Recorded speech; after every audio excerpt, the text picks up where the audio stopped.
Bonjour tout le monde, je suis ravie de vous retrouver pour une vidéo où je vais vous montrer une façon encore différente d'utiliser vos classeurs d'embossage. On excusera mon voisin qui est en train de tondre au moment où je double ma vidéo. C'est pas très grave, on est à la campagne et puis on va essayer de faire abstraction. J'espère que vous n'entendrez pas trop et surtout que vous pourrez voir les jolis rendus que cette technique nous propose d'obtenir. Je n'avais pas de chute de papier, propre à la grandeur du classeur d'embossage que je vais utiliser. C'est pas très grave, j'ai pris des petites mesures, j'ai sorti mon massicot guillotine et puis je vais retailler tout ça aux mesures qui vont m'intéresser et je vais faire 2 découpes puisque je vais vous montrer 2 rendus. Je vais ressortir quelque chose que je n'utilise plus depuis un petit moment parce qu'il ressortait très mal en vidéo, mais là je m'aperçois que ça va un petit peu mieux. Donc j'ai repris mon tapis en téflon qui me permet en fait de garder mon bureau très très propre. Je vais utiliser les Distress Ink et la brosse que j'ai eue de la boutique Scrap for Love et c'est vrai que c'est vraiment très très bien pour appliquer les encres. On va un petit peu moins bien distinguer le rendu parce que j'ai choisi d'utiliser des encres qui ont des couleurs très très pâles, mais bon, il n'y a pas de panique, on va finir par, voir, quelque chose un petit peu plus loin dans la vidéo. Mais vraiment, ces brosses, je vous les recommande, pour une application beaucoup plus aisée, des encres, que ce soit les Distressing, les Distress Oxide et puis toutes les encres qu'on peut appliquer de cette façon.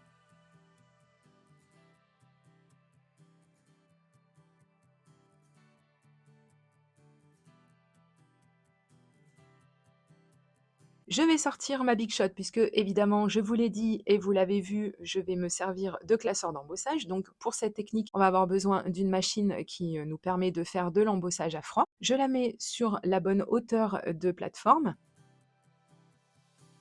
Et voici le classeur d'embossage que je vais utiliser. Donc si vous ne l'avez pas, bah, pas de panique, de toute façon ça fonctionne évidemment avec tous les classeurs d'embossage qu'on peut avoir. Je vais mettre en pratique une astuce que je vous ai donnée il y a quelques temps en arrière dans une vidéo astuce justement, qui consiste à mettre de l'eau à l'arrière de notre papier et peut-être même à l'avant, mais là je voulais pas faire réagir mes encres distress, donc c'est pour ça que je n'ai mis de l'eau qu'à l'arrière. Et en fait ça va nous permettre d'avoir un résultat bien plus prononcé quand on fait de l'embossage à froid. Donc je vais privilégier un des 2 côtés de mon classeur d'embossage et plus tard dans la vidéo, le second rendu sera parce que j'aurai utilisé l'autre côté, du même classeur d'embossage. Donc vous voyez qu'avec un classeur, on peut obtenir 2 rendus, même beaucoup plus d'ailleurs. Mais dans cette technique, on va obtenir 2 rendus différents et là, l'astuce va consister à utiliser une encre très prononcée. Ici, j'ai choisi d'utiliser l'encre Archival, donc c'est l'encre noire que vous voyez à l'écran. Donc c'est une encre qui est waterproof, je l'aime beaucoup cette encre, elle fait partie de mes encres préférées et on va tout de suite voir le rendu une fois que j'aurai passé mon classeur à l'intérieur de ma machine. Le résultat est vraiment super parce que là, on va jouer sur les contrastes. Je vous l'ai dit et vous l'avez vu, j'ai utilisé des encres très claires et là, le fait d'utiliser une encre noire, ça va vraiment nous donner ce rendu, très, très dramatique, très, rock and roll, hein. On n'est vraiment pas sur quelque chose de précis, mais j'aime beaucoup ce que ça donne parce que justement, on sort un petit peu des sentiers battus et je vous encourage à utiliser vous aussi vos classeurs d'embossage et plein d'encre avec pour voir un petit peu tous les rendus que vous pouvez obtenir.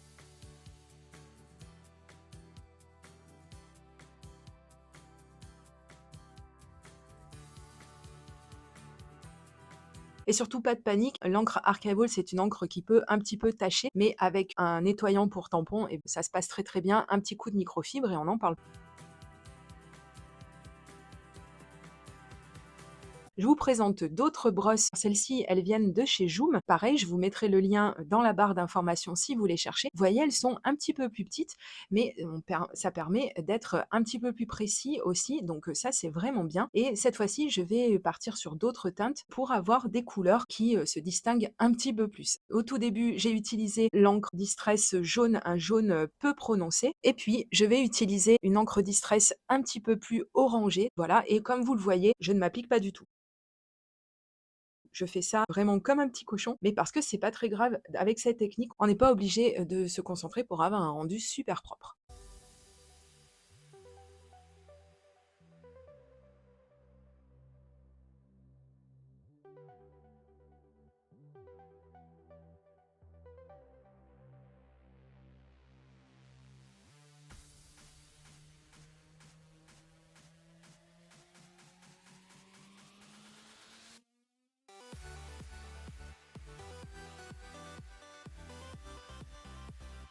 Je ressors ma Big Shot bien évidemment puisque je vais me resservir de mon classeur d'embossage et je vais faire à peu près la même chose à la différence près que cette fois-ci, je vais utiliser l'autre côté de mon classeur d'embossage.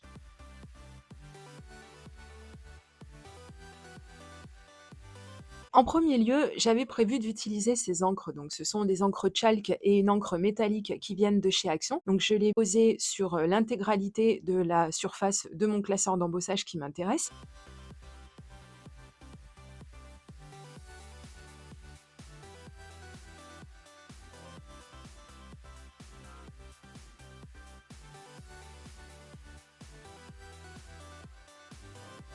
Et ensuite, je vais prendre donc l'encre métallique dont je vous parle et que je vais vous montrer à l'écran pour venir souligner certains détails du classeur d'embossage. Ici encore, je vous invite à faire des tests chez vous, à utiliser des encres différentes, des couleurs qui se ressemblent ou des couleurs qui sont complètement à l'opposé, et vous allez voir les jolis rendus jamais pareils que vous obtiendrez.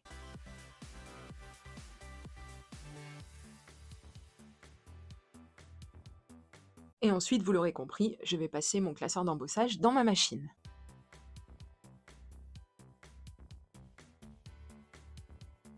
Donc voici déjà en premier lieu le premier résultat. Donc vous voyez, on a utilisé l'autre côté du classeur d'embossage et on a des rendus qui sont vraiment différents.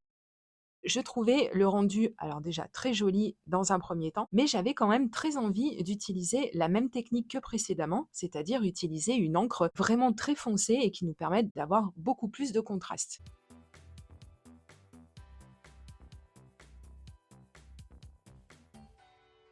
Et regardez le résultat, mais je suis fan, je suis vraiment, vraiment fan, je trouve ce résultat vraiment fabuleux. Je ne sais pas ce que vous en pensez, personnellement ça me plaît énormément.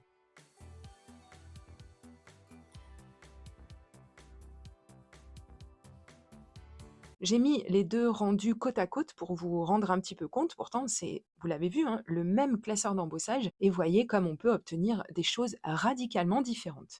Mais ensuite, je vais sortir mon tout petit massicot qui me permet de retailler vite fait en deux deux comme ça mon devant de carte. Et je vais reprendre les petites impressions que j'avais faites avec vous dans la vidéo sur comment créer ces tampons soi-même à l'aide de son ordinateur. Donc, je vous mettrai le lien de cette vidéo également en barre d'informations si vous l'avez ratée ou si vous souhaitez la revoir.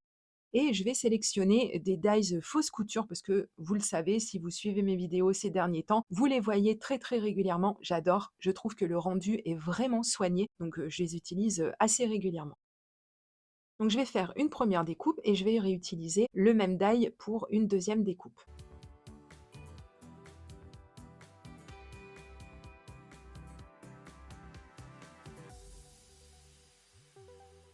Donc voici ce que ça donne et on voit que la première n'est pas très très centrée, mais c'est pas un problème, comme ça va me permettre de vous donner une astuce supplémentaire. Elle va consister à reprendre le die avec lequel on vient de couper et avec lequel on n'a pas été très très centré et on va le repositionner. Alors comme ici vous voyez j'avais un excédent de papier sur la droite, je vais repositionner mon die mais un peu plus cette fois-ci sur la gauche. Comme ça va me permettre d'être de nouveau un peu plus centré. On va positionner son die comme ça. Bon, si on veut vraiment faire très attention, on met un petit bout de masking tape pour éviter les accidents. D'ailleurs, c'est ce que je vous conseille de faire. Bon, moi, là, j'ai eu de la chance, ça s'est bien passé.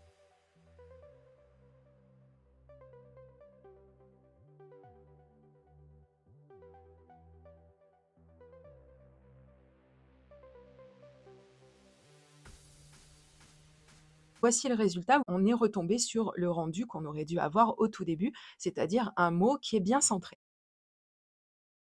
Je vous montre donc les dies puisque j'ai eu beaucoup de questions sur eux. Donc, je vous mettrai les liens pour vous les procurer. On a beaucoup de tailles de disponibles dans chaque set, donc ça, c'est vraiment bien. Ensuite, j'ai voulu souligner des détails et j'ai sorti mon Wink of Stella. Donc, c'est un stylo qui vous permet de mettre des paillettes. Il y a un liquide à l'intérieur qui contient des paillettes. Par contre, donc, j'ai eu un petit accident parce que j'ai appuyé un petit peu trop fort et j'ai fait sortir un petit peu trop de paillettes. Mais c'est pas grave. Est-ce qu'il y a jamais vraiment trop de paillettes, hein? On se demande. Donc, bon, je vais continuer à en mettre encore un petit peu pour essayer d'être un petit peu uniforme dans la quantité de paillettes que j'ai mise sur mon devant de carte. Et je vous montre donc à quoi ressemble le Wink of Stella si vous ne savez pas ce que c'est.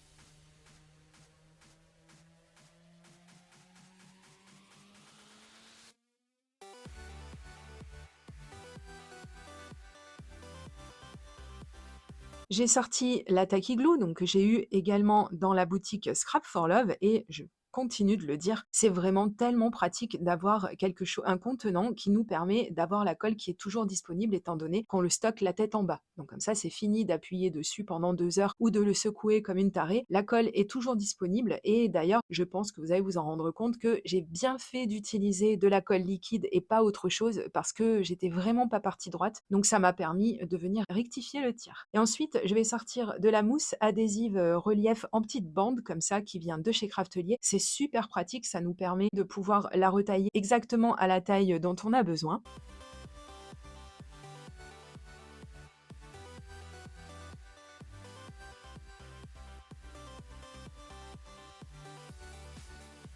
Et ensuite, pour être vraiment ric-rac au moment du collage de mon texte, je vais prendre mon tapis auto-cicatrisant quadrillé, une règle, et puis comme ça, on est sûr d'être vraiment droit.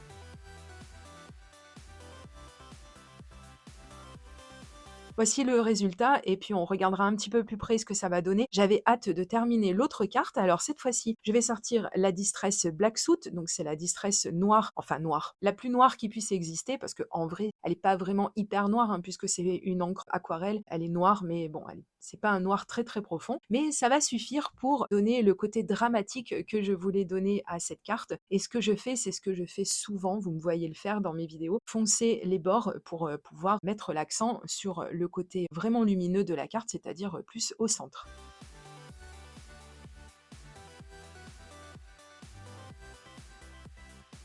Je vais positionner ça sur la base de cartes que j'ai créée. Je vais faire strictement pareil, c'est-à-dire que je reprends mon tapis quadrillé, je vais poser le deuxième tampon, enfin non, c'est pas un tampon, le deuxième texte que j'avais créé avec mon ordinateur et je vais le poser exactement de la même façon. Donc vous voyez, ce sont des cartes qui, au final, ne prennent pas vraiment beaucoup de temps à être créées. Je trouve que les rendus sont vraiment sympas. Elles sont tellement différentes l'une de l'autre. J'aime vraiment beaucoup et je trouve que ça ouvre encore le champ des possibles dans l'utilisation de nos classeurs d'embossage. Donc j'espère que cette vidéo vous aura donné envie, vous aussi, d'essayer de votre côté avec toutes les encres et tous les classeurs d'embossage que vous possédez. N'hésitez pas à m'envoyer vos résultats en photo par mail, à me taguer sur Instagram parce que j'aime beaucoup quand je vois un petit peu ce que vous avez réalisé vous de votre côté. Je vous laisse également me dire quel est le style que vous préférez. Je vous remercie également pour le petit pouce en l'air qui aide énormément mes vidéos et ma chaîne. Et je vous dis à très très bientôt pour de prochaines vidéos créations. Gros bisous, bye bye.